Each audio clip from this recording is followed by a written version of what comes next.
जब Genghis Khan दुनिया में फतह करने के लिए निकला तो वो ये करता था कि जब एक शहर को फतह करता था तो वो उसके बाद लोगों की गर्दनें काट के उनकी खोपड़ियों को या एक पहाड़ी बनाता था और फिर थोड़े से लोगों को वो जुल्म दिखा के उनको छोड़ देता था।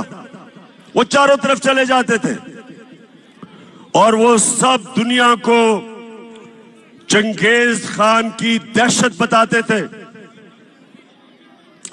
और उसके नतीजे में बहुत शहर लड़े बगैर ही हाथ खड़ा कर देते थे।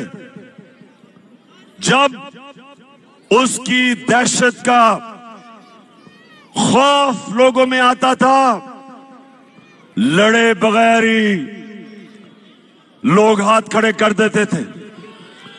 सारी दुनिया पे छा गया वो, सारी दुनिया में छा गया। उसने अपने दौर में 3 करोड़ मुसलमानों का कत्ल किया। मुसलमान अपने अरूज पे थे।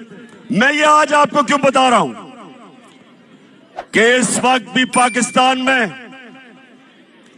लोगों के ऊपर दहशत फैलाई जा रही है गुलाम बनाने के लिए।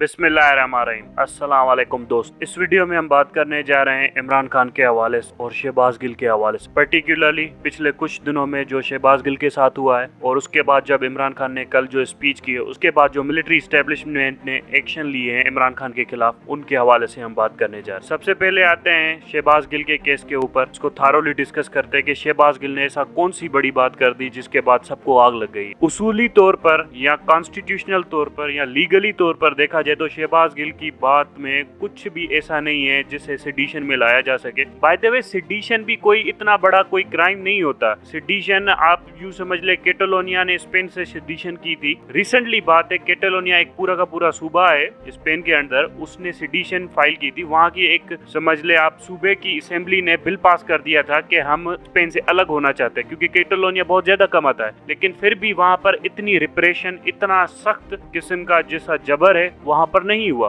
बल्कि फेडरेशन ने ये किया कि वहां की जो गवर्नमेंट थी उसको डिसमिस कर दिया, उसके बाद उनको नाइल करार दे दिया, उसके बाद उनके ऊपर कुछ ज्यादा चार्जेस प्रेस नहीं किए गए थे वहां पर। ये एक खुलेआम सेडिशन थी। 2018 की बात कर रहा हूँ। यूरोप में अगर सेडिशन हो तो उसे कैसे ट्रीट किया जाता है ये आप सबने देख लिया। अब आते हैं कि ये पाकिस्तान के अंदर सेडिशन क्या है, कैसे। ये पहली बात, सेडिशन सारा का सारा ढकोसला अंग्रेजों ने बनाया था ताकि लोकल लोगों को दबाया जा सके। जो भी यहाँ की मकामी आबादी थी उसको दबाने के लिए इन्होंने सेडिशन के कानून, ये दफा 144, ये सारे के सारे ढकोसले, ये सारे कानून अंग्रेजों ने बनाए थे ताकि लोगों के ऊपर सख्ती की जा सके, उन्हें अपने अंगूठे के नीचे रखा जा सके, क्योंकि मकामी आबादी अंग्रेजों के ताबे थी और मकामी आबादी अंग्रेजों को पसंद नहीं करती थी। अब वही ड्रैकोनियन लॉज अभी भी चल रहे हैं। अब आते हैं शहबाज गिल की स्टेटमेंट की तरफ। शहबाज गिल ने कहा है कि अनकॉन्स्टिट्यूशनल इलीगल ऑर्डर सुपीरियर का कभी भी फॉलो नहीं करना चाहिए। यही बात आपका आइन कहता है, कॉन्स्टिट्यूशन ऑफ पाकिस्तान यही कहता है। असगर खान केस,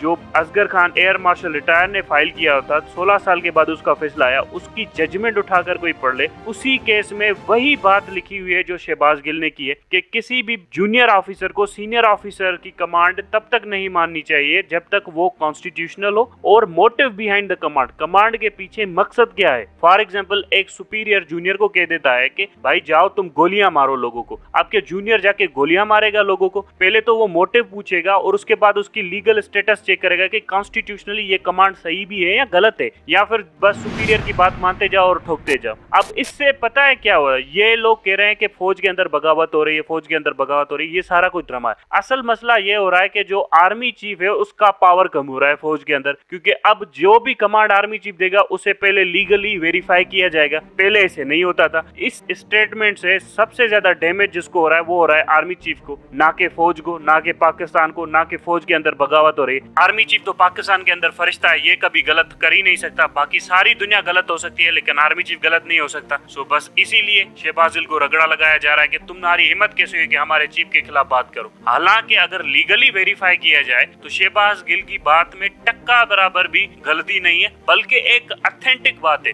अगर फॉर एग्जांपल ये जो शहबाज गिल की बात है वो गलत है तो इसका अपोजिट क्या होगा? इसका अपोजिट ये होगा कि आपका सुपीरियर जो भी ऑर्डर दे आप मानते जाओ। मतलब आप मार्शल लॉ लगा दो, आप चाहे लोगों को कोल्ड ब्लड में मर्डर कर दो, आप चाहे लोगों के ऊपर गोलियां चला दो, सुपीरियर का ऑर्डर है मानते जाओ। ये किस तरह की फौज होगी? ये किस तरह की गवर्नमेंट चलेगी? अब सुप्रीम कोर्ट को सबसे ज्यादा पता है कि शहबाज गिल ने कुछ भी गलत नहीं किया, लेकिन फिर भी सुप्रीम कोर्ट भाग गई है पाकिस्तान में। पिछले 4 महीनों के अंदर सबसे बड़ा इदारा जो भागा है ना पाकिस्तान से, उसका नाम सुप्रीम कोर्ट ऑफ पाकिस्तान है। नजर ही नहीं आ रहा कि पाकिस्तान के अंदर कोई कोर्ट भी है या सुप्रीम कोर्ट थी। जब भी डेमोक्रेटिक गवर्नमेंट होती थी तो सुप्रीम कोर्ट के आप शशके देख लेते, चीफ जस्टिस संभाले नहीं जाते थे, ये कर दूंगा, वो कर दूंगा, ये कर दूंगा। लेकिन कुछ दिनों से, पिछले 3 महीनों से सुप्रीम कोर्ट को पाकिस्तानी ढूंढते फिर रहे हैं कि ये सुप्रीम कोर्ट भागी किधर है। इसलिए कहते हैं कि जब अमन का दौर हो तो सबसे ज्यादा जो भड़के मारते हैं ना जंग के मैदान में, सबसे पहले वही भागते हैं। सो ये जो भी डेमोक्रेटिक मूवमेंट वाले, जो भी आजादी सहाफत मूवमेंट वाले जितना बकवास कर रहे थे, सबसे पहले वही भाग गए हैं अब पाकिस्तान। अब आते हैं इमरान खान की स्पीच के ऊपर। इमरान खान ने भी कौन सी बड़ी बात कर दी है? सीधी सीधी बात है, आर्मी चीफ का क्या जाए पाकिस्तानी पॉलिटिक्स में। फिर भी उसके ऊपर ये पाबंदी लगाई दी गई है कि भाई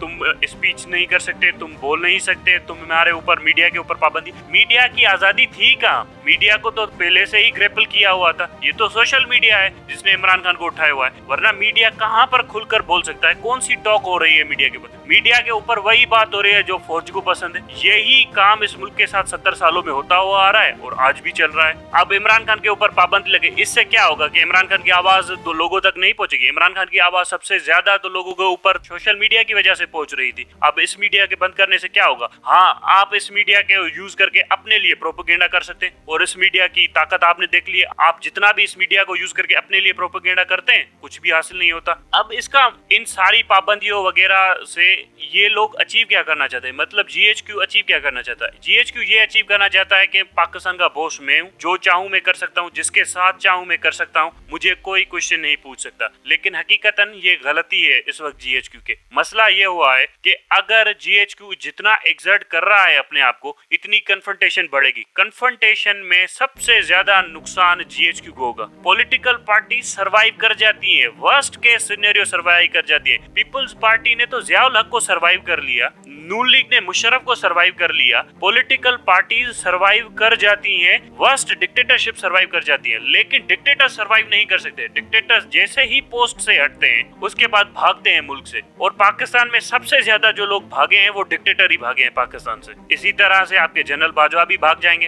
फिर पाकिस्तानी रोते रहेंगे कि ये क्या कर गया। अब देखे पाकिस्तान की फौज के चीफ भाग जाते हैं मुल्क। अब इस मुल्क का क्या बनेगा? जिस मुल्क की फौज के सिपह सालारी मुल्क छोड़कर भाग जाएं, इसका क्या बनेगा? अब आते हैं वे फॉरवर्ड क्या है। सुप्रीम कोर्ट, PDM वगैरह ये सोच रही है कि बस इस वक्त जो फौज और इमरान खान का झगड़ा है, रगड़ा या तो फौज को लग रहा है या तो फिर इमरान खान को लग रहा है, हम लोग खामोशी से बैठ जाएंगे। असल मसला तब होगा जब इमरान खान हार जाएगा। फॉर इंस्टेंस हम ये सपोज कर लेते हैं कि इमरान खान हार गया फौज के सामने, उसके बाद किसकी बारी आएगी? उसके बाद इसी जुडिशरी की बारी आएगी, इसी PDM की बारी आएगी। इमरान खान अगर हट भी गया तो फिर किसकी बारी आएगी? इसी जुडिशरी और इस PDM को जूते लगेंगे। जब मुशर्रफ ने मार्शल लॉ लगाया था तो जुडिशरी ने उसे अप्रूव कर दिया था, ये सोच करके मुशर्रफ और नवाज शरीफ के बीच का मामला है, मुशर्रफ जाने नवाज शरीफ जाने, हमारा क्या जाए बीच में। एक ठीक ठाक थॉट थी उस टाइम के लिए। उसके बाद मुशर्रफ इतना ताकतवर हो गया, उसके हाथ सीधे जुडिशरी के गिरेबान तक जाकर पहुंचे। फिर जुडिशरी को रियलाइज हुआ ये तो बड़े जालिम लोग हैं, अगर इनको कंट्रोल ना किया जाए ये तो हाथ से निकल जाते।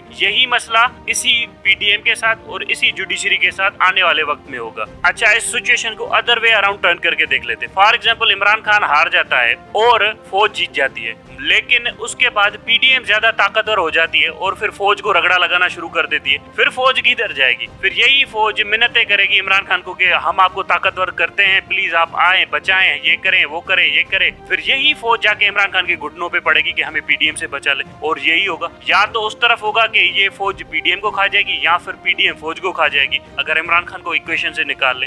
लेकिन इन सब के बीच में सबसे ज्यादा नुकसान किसका होगा? पाकिस्तान का होगा, क्योंकि दिन रात पाकिस्तान के अंदर इंटरनल कॉन्फ्लिक्ट चल रही है। बाकी इंडिया क्या कर रहा है, अमेरिका क्या कर रहा है, हमारी रीजनल अप्रोच क्या है, हमारी इकोनॉमी क्या है, वो सब कुछ भाड़ में जा रहा है। मोरल ऑफ द स्टोरी ये है कि जब भी आर्मी इंटरवीन करती है पॉलिटिक्स के अंदर तो पाकिस्तान को नुकसान होता है, और ये बात हर फौजी जानता है, हर जनरल जानता है, लेकिन फिर भी अपने आर्मी चीफ को क्वेश्चन करने के लिए तैयार नहीं है। Thank you very much.